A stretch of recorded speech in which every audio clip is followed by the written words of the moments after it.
So last week we began with chapter 1 and went through part of that. So we're going to continue chapter 1 today. But before I begin with that, I wanted to just give a little bit of a summary of what chapter 1 is all about to help you with the context of that.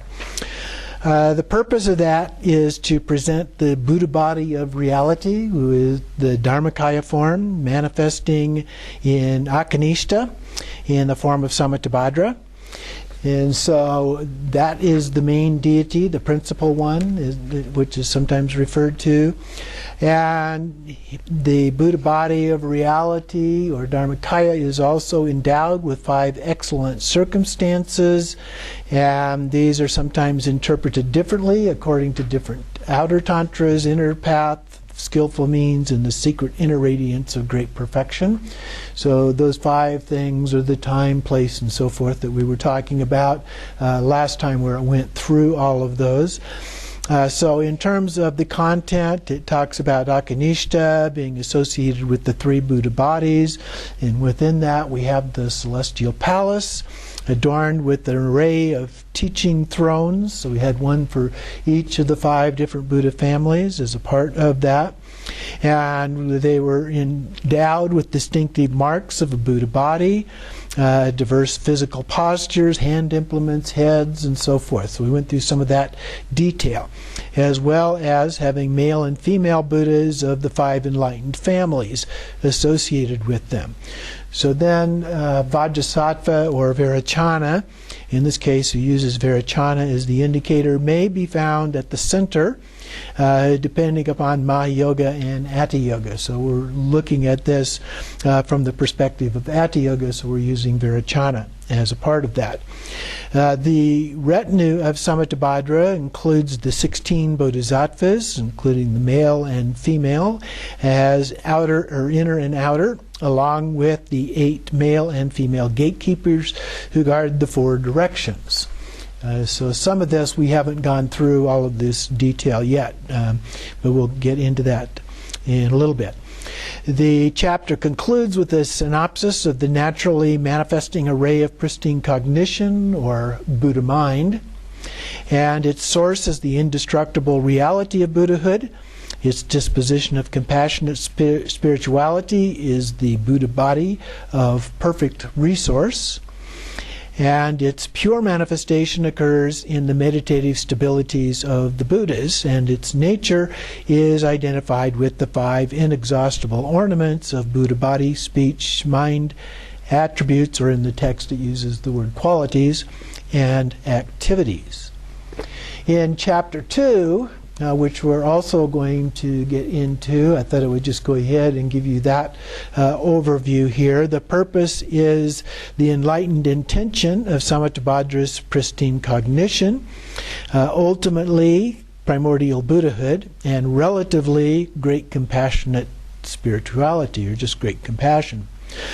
The former is the genuine intention behind the text, and the latter is the motivation for its appearance. So in terms of the content, we're talking about 2 aspects of Buddhahood, and they are the genuine intention and the subsequent arousal of great compassion. So first, the genuine intention is explored through 3 successive modalities: Samattabhadra, who embodies awareness, Buddha mind itself, through the penetration of Samattabhadri, which reveals his enlightened intention that all of the psychophysical components, sensory bases, activity fields, and elements are integrated into the nature of the 5 Buddha families. So all of those elements are a part of our understanding of the 5 Buddha families. Samattabhadri, his consort, who embodies the abiding nature of reality, is the object of Buddha mind, indivisible union with Samattabhadra, and her enlightened intention that all are inherently empty, all things, all beings, and so forth. Their non-dual supreme embodiment is Samattabhadra and consort in union, which reveals the enlightened intention that the reality of Buddhahood exists primordially as pristine cognition, or Dharmakaya. Thus, all things are primordially beyond creation, cessation, abiding, objective, reference, and motion, and awareness which realizes this is identified with pristine cognition or Buddha mind. The arousal of this great compassion is directed in 4 phases parallel to the Four Noble Truths. So it is the sentient being's lack of realization, the nature of their bewilderment, the atemporal presence of ultimate truth beyond bondage and liberation, and the actual diffusion of compassionate energy which removes bewilderment. Or, in real simple terms, we're talking about suffering, the cause of suffering, the dissolution or extinction of suffering, and the path. So that's just an overview of those first 2 chapters to help give you a little bit of general context for what we're referring to here. So then going to the text itself,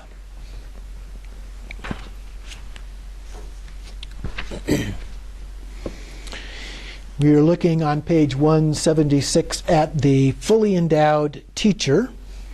And there is an overview here of this. And first, there's the time of the result of the actual awakening, where there are 5 families: the Buddha family, Vajra, Ratna, Padma, and Karma families. Each of these includes 5 corresponding to enlightened body, speech, mind, qualities, and activities that I just mentioned in the summary. And those then would total 25. So we have 5 families, each with 5 characteristics, so add those together. And then the principal one of the mandala becomes the enlightened mind aspect. So here then it goes on and it quotes some sources and it lists all of these things. So the bottom part of the page on 177 we have the Buddha family, enlightened mind of mind, is the blue Vairocana, enlightened body is white Vajrasattva, enlightened speech is red Amitabha, enlightened qualities is yellow Ratnasambhava, and enlightened activity is green Amoghasiddhi. So one family, but it includes all 5 of the Buddhas from the Buddha families. And then for the Vajra family, enlightened mind of body is blue Akshobhya body, is white Vairocana, and the others. For the Padma family, the enlightened mind of speech is blue Amitabha, enlightened body is white Vairocana, enlightened speech is red Akshobhya, enlightened qualities and activities are yellow and green, and so forth. And goes through the other 2, the Ratna family and the Karma family. And then there's another quote which goes through some other ones. So he's giving from different sources here these qualities and how they relate to each of those, how each of the 5 families, the individual families, are actually integrated with all 5 families into one. So those are important aspects of understanding when we talk about the 5 Buddha families. It's not just independent existence that these have, that they are all fully integrated with each other. Then on the top of 179 it talks about samsara's nature is primordially awakened as the 5 wisdoms. One of those wisdoms associated specifically with each of the families and with each of the other families in terms of that integration quality. Then down at the bottom of the page from the lasso of method, he talks a little bit, quotes here, and talks a little bit about delusion, enlightened body, the natural conceptual mind, neither accepting nor rejecting. Hatred is associated with the Vajra family. There's a characteristic of taming the ferocious ones. Pride is part of the Ratna family, has characteristic of forbearance toward the evenness of phenomena or equanimity. The desire is in the Padma family, the characteristic of having overcome phenomena. And jealousy is in the Karma family, with the characteristic of benefiting beings. And then we have Guhyagarbha, a quote from the Guhyagarbha, and we have the delusion of form as the nature of being bound by stupidity. The attachment is the nature of pride. The desire is being attached to material things. Jealousy is uplifting oneself. And consciousness, is associated with the nature of hatred. So each of these things associated in terms of an aspect of one of the afflictive emotions and associated with the kind of things that manifests in our lives. Without this precious mind, there are no Buddhas or there are no sentient beings. And although being by nature stainless and primordially pure, the temporary stain of imputed concepts, various karmic potentials based on happiness and suffering, are planted within the alaya or basis of all. So the alaya consciousness. So these things are planted as seeds that come back to us in the form of our karma. So then on page 181, it continues on then to detail some of this. The alaya is inseparable from samsara, or so it seems. However, if the pure nature of phenomena appears, it is called the wisdom of the space of phenomena, or the dharmadhatu. So when we look at these things, they have negative quality, but if we can see the pure aspect of it, we can also see that there is a wisdom element in these as well. And that's really the unique quality, or one of the unique qualities of the path of Tantra. Now, when you're looking at things, if you look at it and all you see is the negative aspect of that, then you're looking at the impure aspect. If you can see through that to the pure aspect of it, that represents the wisdom quality. So some of the sutras and tantras have asserted that these states of mind become the five pure wisdoms.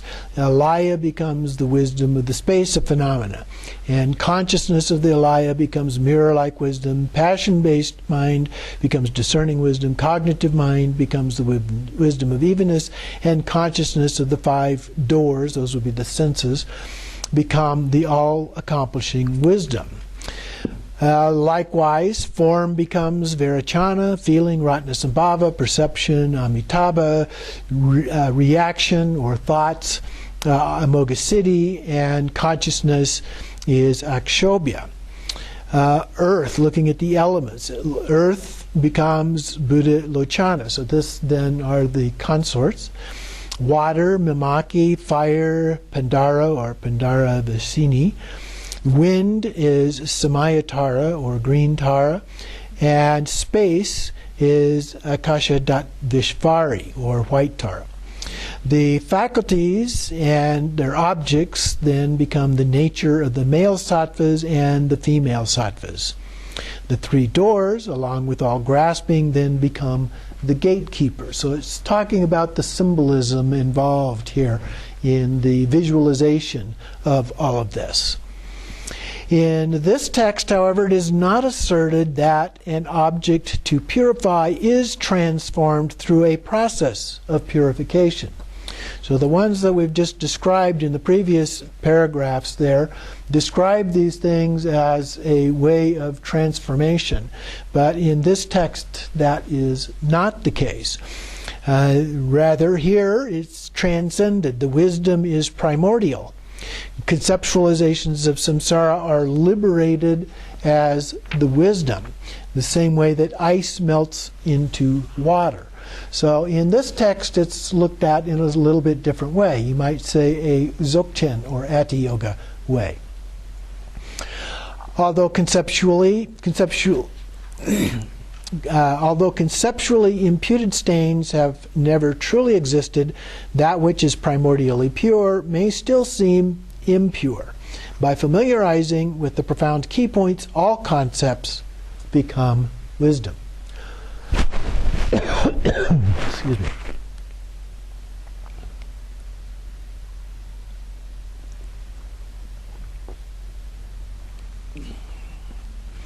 And so down at the end of that same paragraph on 182, temporarily the ground of the sublime Vidyadhara will be attained, followed by the ground of the Buddha as spontaneously present Vidyadhara. So this happens spontaneously, and this is very much a Dzogchen view of this. And then the identification of the principal family. Now, who is the principal family here? Down a few lines, he says, when the wrathful ones manifest with the radiance of the peaceful mandala, the principal one appears as Buddha Haruka. And in this case, the central figure are Samattabhadra, Samattabhadri, or Vairocana, either of those. And it goes back and forth. In the practice, the daily practice, at one point we're Samattabhadra, Samattabhadri, and then we get absorbed into Vairocana. So the two are really one. From Manjushri's Magical Manifestation Matrix, it states at the top of it, 183, the nature of mirror-like wisdom is blue Vairocana, and the nature of wisdom of the space of phenomena is white Akshobhya. So this gives us a slightly different view of these. Now, the claim that it is acceptable to consider that the principal one is Akshobhya can also then be refuted, he says. And so the principal one of the mandala is designated as Vajrasattva, is unreliable as well. The principal one is Vairocana as the deity of enlightened mind, whereas Akshobhya is Vajra, enlightened mind. So this, he says, is a refutation of others' misconceptions about this.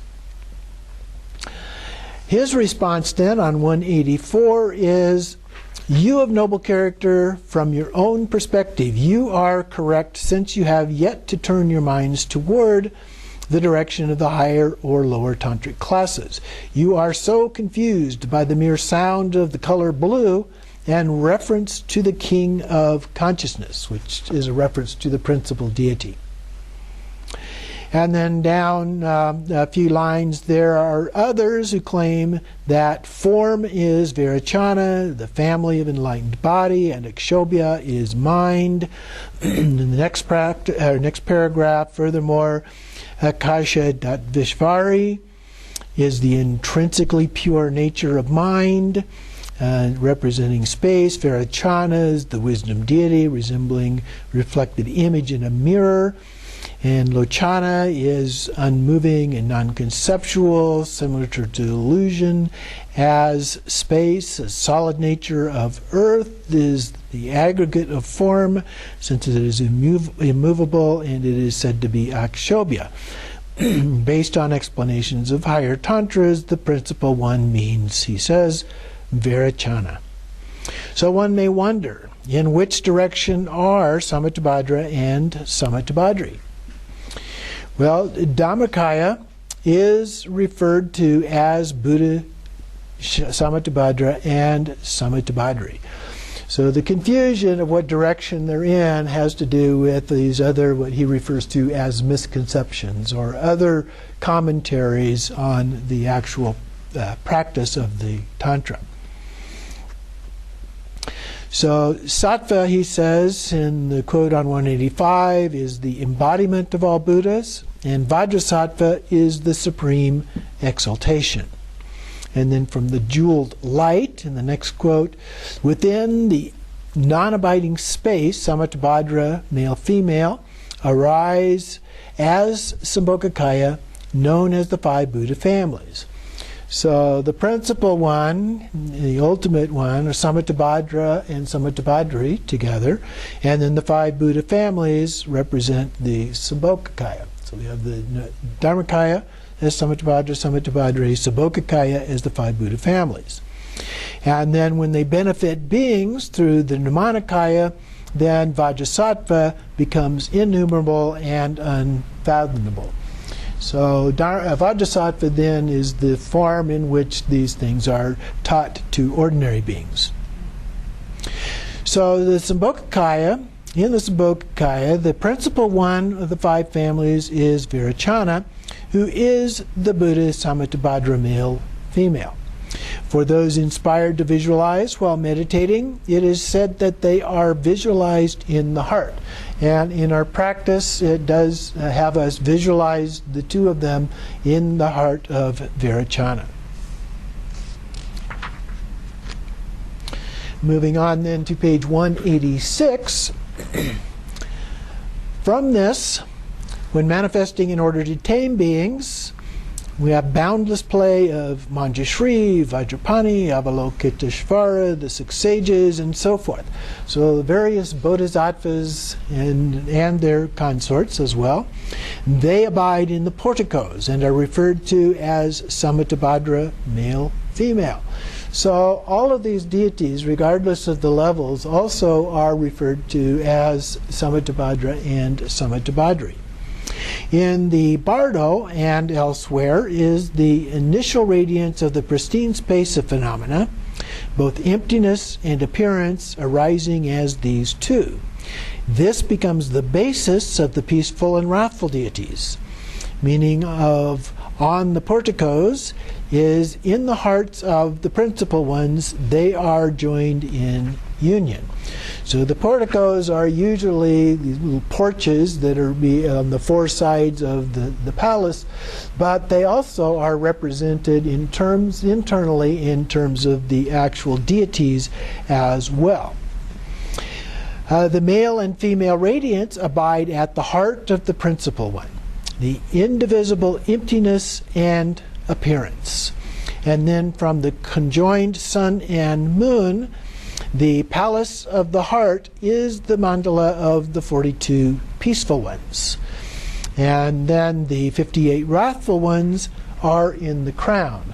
So at the heart level are the peaceful ones, and in the crown are the wrathful ones. The 58 Harukas in the white conch palace of the skull. And then from the gathering of the Sugatas on the top of 187, in the blazing red-black palace of the skull, the demon king guards the gate. Wrathful ones nail down the walls. The 8 great haughty gods are the pillars, covered the 8 great ferocious nagas. The great planets are the railings, and the constellations are the windows. So these are the symbolic ways of representing these, because they're not real. Okay? So here, in this context, skull means a head with hair. Everything else denotes the channels, the various channels within our bodies. And then we have the exposition, which is the more detailed explanation. So first we have the way that the principal one abides and a general explanation of the hand emblems. So here, the transparency of the enlightened body is pristinely luminous and not existing as coarse. From which direction one looks, Buddha's face can be seen. So it doesn't matter what direction you're looking from, you can see the face of the Buddha. And then continuing on the next page, starting with the 2nd line there, his face can clearly be seen from every direction of the mandala. So in ordinary sense, and take me as the example here, if you're in front of me, you can see my face clearly. From the side, you can see it in profile. From the back, it would be very difficult to see. But in this case, directions are irrelevant. Okay? Doesn't matter where you are, anywhere around, up, down, you can still see it very clearly. So we don't think of it in a literal way. We think of it in a more manifest way. So then, the Great One is marked with the 32 excellent marks and the 80 excellent signs, symbolizing a fully endowed wisdom and qualities. So these being the marks and signs of a Buddha. The uncommon marks and signs, then, he talks about. The 32 marks reveal the strength of the 16 wisdom and 16 sattvas. Their objects, the 16 aspects of space, the phenomena as the 16 female sattvas. Together there are 32. the 80 signs, each of the 16 sattvas wears a sign of 5 wisdoms as the crown of each of the 5 families, to total 80. And the 16 female sattvas are without crown ornaments, symbolizing the space of phenomena. Then we have the common marks and signs. First he talks about the 82 marks, and he basically just gives a list of these from the Ornament of Clear Realization. There are various texts that have these lists in them. Not going to go through all of these because it is just a list of these. And you notice as you look at these that some of these are not possible, if you think of them in a literal way, to be true if some of the others are true. So there are some that have contradictions in terms of a literal understanding. Again, you have to be able to step beyond that literal understanding of things. And then similarly we have a list of the 80 signs starting on page 189. And so that goes through all of these individual things again. So many different signs that have been attributed over the years to a Buddha, regardless of who that particular Buddha might be. And then we have a little bit of explanation here. The entire space of phenomena and all inconceivable worlds of beings always appear as the spontaneous presence of multitudes of inexhaustible ornamental wheels of enlightened body, speech, and mind. And enlightened body is the Dharmakaya Samattabhadra, male, female. And the enlightened speech is ineffable, inaudible, and without true inherent nature. Enlightened mind is the fully pacified, all elaborations never fall into any direction or limitation. So there's a pure land of self-appearances as spontaneous rich array. The Sambhogakaya then, so that was the Dharmakaya. The Sambhogakaya is adorned by marks and signs equal to space. So unlimited numbers of marks and signs. Enlightened speech of the face, light radiates, and the meaning of the subject is internalized. Enlightened mind abides in the characteristics of the 5 wisdoms. And then he goes on to talk a little bit about the different directions. In all these different directions, the 6 beings to be tamed. These would be the beings of samsara. So they're throughout all of space, are equal to limitless space. The inexhaustible kaya tames in whatever ways are necessary. About 5 lines down, inexhaustible enlightened speech is expressed in the languages of the individual beings and emerges from lotus flowers, wish-granting trees, and so forth. Enlightened mind manifests to enact the purpose of beings as the knowledge of the nature just as it is and as it appears. So it's nothing beyond that. We recognize it as it is. And then the Buddhas accomplished their purposes through the inconceivable manifestations. This is not the mind that makes decisions by thinking. Okay, so this is a transcendent kind of wisdom. This is not ordinary kind of wisdom. And then we're on the second paragraph of 191 here. Enlightened speech is ineffable. It seems like a contradiction to have something that's ineffable and to call it speech. But the resultant expression of words and sounds occurs only to understand the ineffable. Ineffable can be directly understood since all words come from letters which originate through the unborn syllable ah. That which shows the meaning of ah as the essence of speech is great supreme speech. So in the sutras it states, the errors of the victorious ones do not speak. The unspoken is the vastness of speech. So it seems like a contradiction, but when you're talking in terms of transcendence, it's very understandable. So then we go on to the Nirmanakaya Buddha. The Nirmanakaya Buddha appears to those to be tamed, the ordinary beings. Although heard as sound and perceived as speech, ultimately nothing is ever spoken. From the inconceivable amassing of rare and supreme, down a little bit further, he talks about the Tathagata never spoke a single syllable of Dharma, yet his speech was understood by the minds of those to be tamed. So as the Buddha presents this information without even speaking, it is heard as speech by them. And 192, the fourth line, the term Nirmanakaya refers to the 6 sages. So we have the 5 families plus Vajrasattva here. While at the bottom of that paragraph, while the Sambhogakaya is the principal teacher, the 6 sages are the retinue, not 2 different teachers. So here he refers to the 2 legs from the root text, wisdom of the method of great compassion and the prajna of emptiness. Their unity is the nature of evenness. So when we talk about enlightenment, these are the primary descriptors that we use for that purpose, even though you could say that they're really beyond any of those words. But great compassion and wisdom are basically what we often use to refer to enlightenment. Having subdued all passions, abiding in the great nature of wisdom is indicated by resting in the cross-legged Vajra posture, the normal meditation posture. Some claim that the consort is not explicitly mentioned here. That is because the sacred queen consort represents the basic space of appearances. The 6 arms indicate the 5 wisdoms as well as thoroughly pure space of wisdom.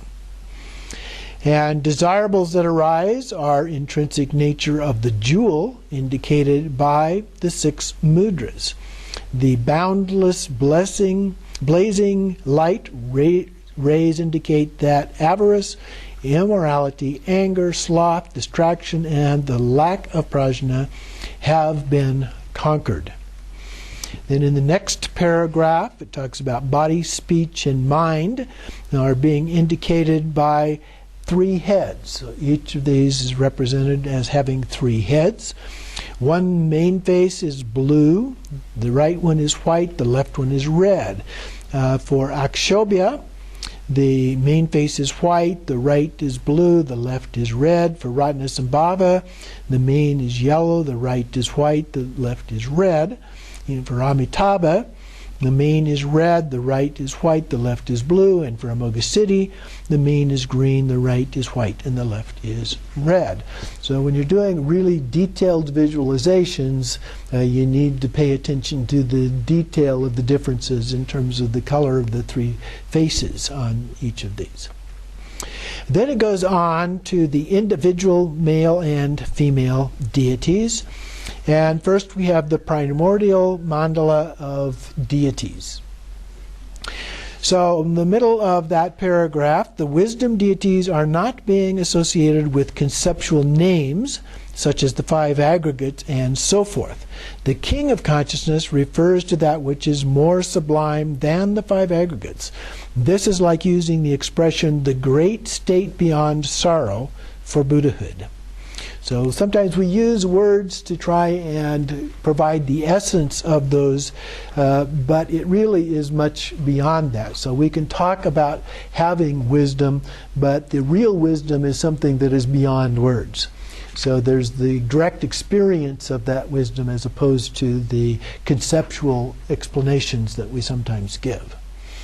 Continuing on page 194, the word king indicates that which is great, referring to Vairocana and the other Buddhas. In the context of the retinue, Bodhisattva, Vajra, hearing, and others are mentioned. So a few more lines down there, he talks about the word consciousness, denoting the heritage of the family of all Tathagatas. The 5 aggregates seem as though truly understanding, while they are only temporally impure due to the ripening of karma. When the aggregates are purified, the bodies and so forth will appear. So we talk about the aggregates, we talk about the elements associated with the Buddhas and their consorts, But when we see them as pure, then we actually see the bodies. Otherwise, we see them as impure, which are the aggregates and the elements. When completely purified, the kayas and wisdoms will then appear. For example, water. We've all heard this one before. Fire appears as fire to hell beings, blood and pus to deprived spirits, an object of desire and something pure to humans, as a drinkable liquid to animals, ambrosia to gods, rivers of ambrosia to those in the pure lands, as mamaki to the accomplished ones. So it's all the same thing, but we view it and understand it differently depending on our view and our level. At the time of being impure, the 5 aggregates appear, whereas when rendered pure, the kayas of the 5 families, male and female bodhisattvas, appear.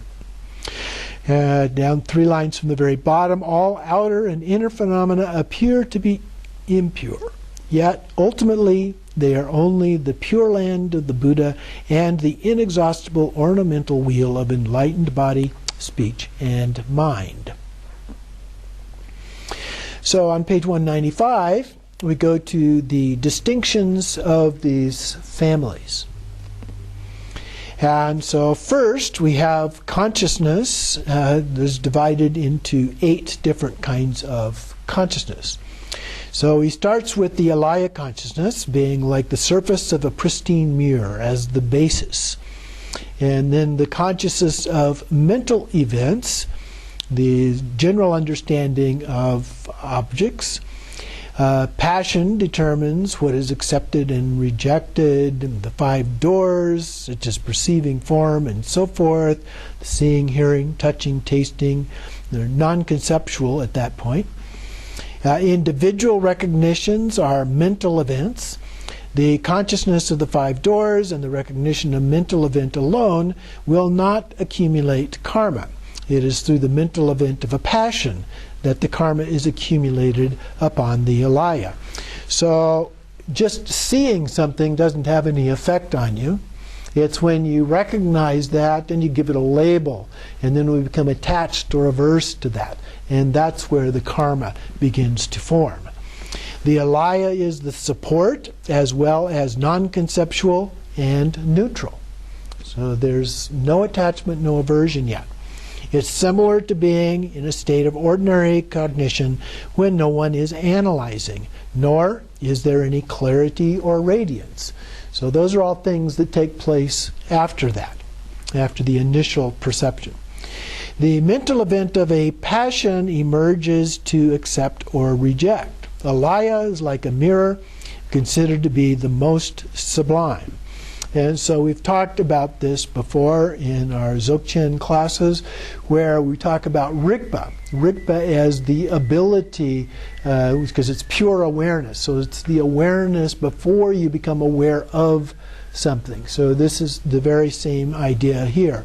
It's like the mirror before it has a reflection of something. And then for the aggregate feeling, there are 3 sensations: happiness, unhappiness, and neutrality. For perception, there are 3: extensive engagement, minimal engagement, and middling. So reaction comprises 51 mental states. So once we've identified these things, once we perceive them and we get to the point, they use the word reaction here, but when we talk about the 5 aggregates, we're usually talking at this level about thoughts. So we're applying the labels to things and so forth. So they're using the word reaction here. Consists of the 51 mental states. So these would be the 51 obscurations. So we have the 6 poisons, and out of the 6 poison come these 51 mental obscurations and afflictive emotions. And it gives a list. And again, I'm not going to go through that complete list, but you need to take a look at that. And then continuing on page 196, the bottom of that top paragraph says that they are the nature of the all-accomplishing activity wisdom, features of Amoga City. Okay, so depending on how you see them, as impure or pure. And then form is divided into 15 categories. Again, he gives a list: earth, water, fire, and so forth, on through space, the 15th, which is akshobhya, as the wisdom of space, a phenomena, or dharmadhatu. The other 14 are the special features of the Buddha Lochana and others, the dakinis. Then he gives the exposition, the more detailed explanation here of this. So the nature of space is the nature, the intrinsic nature of undifferentiated retina. So we've been talking about these various Buddhas, Bodhisattvas, and so forth that form the retinue, and yet these are undifferentiated, okay, at this level. It's only when you start applying labels and so forth, concepts, that they become differentiated. So first, the 5, the Bhagavan Tathagata, King of Consciousness, Virachana, is the central figure. Tathagata, King of Form, is Akshobhya. Tathagata, King of Feeling, is Ratnasambhava. Tathagata, King of Perception, is Amitabha. And Tathagata, King of Reaction, is Amoghasiddhi. So those are the 5 aggregates, and so each of the 5 families is associated with a particular aggregate. And then he talks a little bit about their colors and so forth. Mirror-like wisdom, Virachana, is blue. The space of phenomena, Akshobhya, is white. Evenness, Ratnasambhava, is yellow. Discerning awareness, Amitabha, is red. And all-accomplishing activity, Amoghasiddhi, is green. So there also is a color associated with each of the 5 families and a wisdom associated with each. Their colors are vivid and radiant. The consorts are the source of enjoyment. And so these are all sacred. The basic space is the vastness of the nature of appearances, unobstructed openness. And appearances are basic space. And so here we have a reference to White Tara, or Akasha Datvishvari. Earth is associated with the solidity of space, which is associated with the Buddha Lochana. And water is associated with the suppleness of space, Mamaki. And fire burns and illuminates, associated with passions. Or the warmth of space is Pandara Vashini. And wind is the mobility of space, Samaya Tara, or green Tara. These are, and the others are the assembly of the queens that do not, cannot, and will not exclude anything. And they abide in the indivisible union of method and prajna. So the male and female principles coming together. The intrinsic nature, then, of these, about 4 lines: the appearances of the Sambhogakaya are as limitless as the space of phenomena. So they are infinitely vast.